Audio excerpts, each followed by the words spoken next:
Hello, I'm Peter Charles for Council Watch. The City of Victor Harbor has been criticised for the way it spends its rates, especially spending on infrastructure. For example, there are almost daily complaints about the state of our roads. Potholes aren't fixed, or when they are, they're not fixed properly. The council administration needs to urgently assess how it spends the money allocated for infrastructure, maintenance and repairs. It needs to prioritise all works in future budgets and determine where the best bang for our buck is spent and how it can meet the needs of the greatest number of people. Installing a new main street while residents go without curbing, stormwater disposal and road repairs is not the way to go. At the council meeting on the 24th of April 2023, former councillor Brian Lidley made a deputation to council in the chamber regarding the Keene Road and Keene Road Bridge. Thank you for the opportunity to present to you tonight. I come here with strong support from the farming community of Back Valley, with the hope that this council will make some positive decisions that will result in long overdue action regarding critical infrastructure for our community and the broader agricultural sector. When granted this deputation, it was advised that I could provide you with handouts or put a presentation up here on the big screen, should I seek to. I have neither for you, but I can though assure you that any statement I make in this deputation is supported by fact, and should you have any queries on any point, I'm happy to provide that supporting information. The catalyst for me being here on behalf of residents of Back Valley is a recent call made in this chamber to defer from the 2023-24 budget allocation for the replacement of the Keene Road Bridge. It's a total figure of around $800,000, $400,000 of which would be funded with the grant, which now stands to be lost. It was suggested as part of the decision to remove this item from the budget, now the third or fourth time the Keene Road Bridge replacement has been pushed out of a budget, while engineering reports deem the replacement necessary, that is not needed and that doesn't have to be done until 2032. Senior CFS officials state it is likely bulk water tankers, critical and rural firefighting where mains water is not available, which is in this area, would be restricted from crossing the bridge on Keene Road. Keene Road, as a public road, is an important avenue in the local CFS firefighting response, with the western end of the road considered a significant hotspot.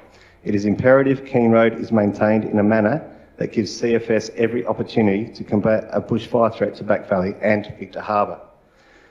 Consultation. I should be here with the confidence that the consideration to remove this budget item was made with all councillors working with all the information required. You should all know the impact of the decision on the affected ratepayers and general public, and not just the outcome of the budget or for the budget.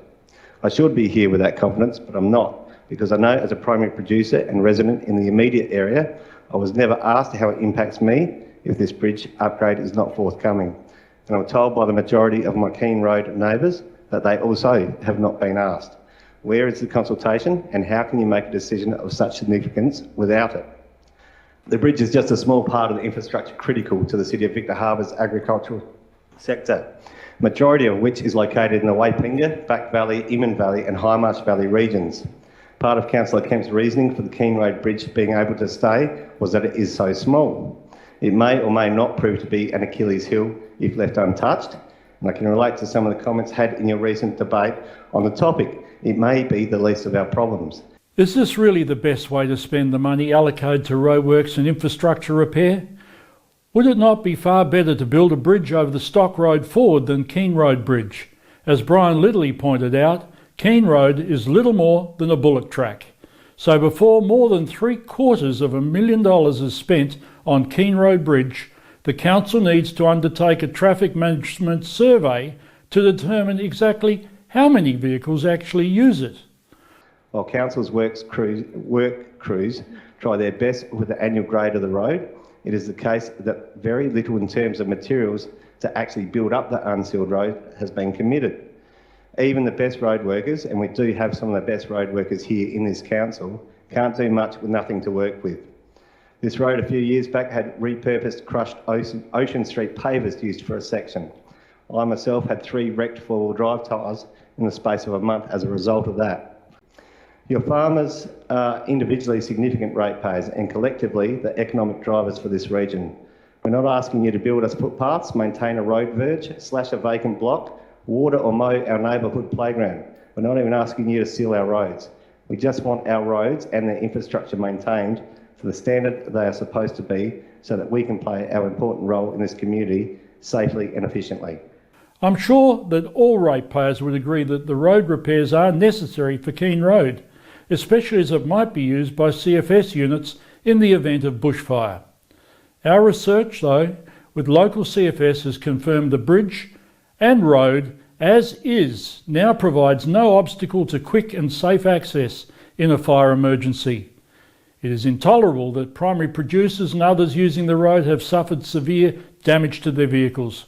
However, in reality, Keene Road is a minor road in the scheme of things, and engineers' reports state that the bridge does not need attention for another decade, and therefore not classed as an urgent project for replacement. Stock Road Ford, however, is impassable after heavy rain events and does provide a severe risk to the residents who will be trapped. Council are aware of this and they commissioned a report by an independent consultant who brought this to their attention. Thank you, Brian. Does anybody have any questions for Mr. Ridley? Councillor Corimbo. Thank you, Brian, for coming down and telling us about that road. I've driven that road and it does need some work. I've got a question for you. You said it's predominantly farming that uses that road. Is that right?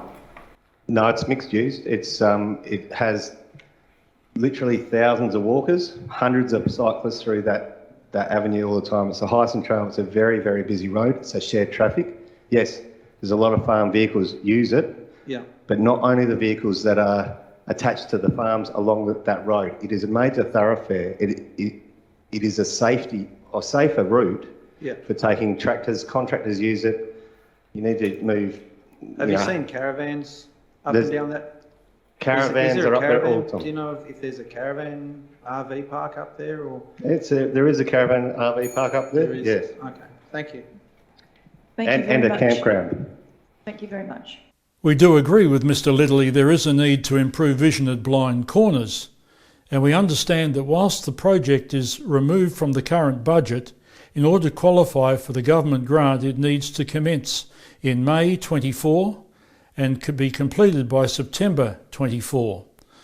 So it will return. In the 21-22 Victor Harbor annual business plan and budget, the Keene Road Bridge was listed at a $280,000 replacement value. In the 22-23 annual business plan, the Keene Road Bridge rose to $726,000, and we fail to understand why. Coming up next on Council Watch, allegations have been made that Councillor Marilyn Henderson, a Victor Harbor elected member, has been operating Marilyn's Luceau farm as an RV camping and caravan site without planning approval. Advertised on HipCamp, a web-based booking facility, this was confirmed in an email from Victor Harbor Council CEO Victoria McCurdy on the 13th of June, in which she said, "I can confirm that Councillor Henderson, the applicant, owns and operates a caravan and camping business in Back Valley." CEO Victoria McCurdy also had confirmed that she had no prior knowledge of the matter and that it came to her attention on April the 17th when an email chain was forwarded to her for her awareness.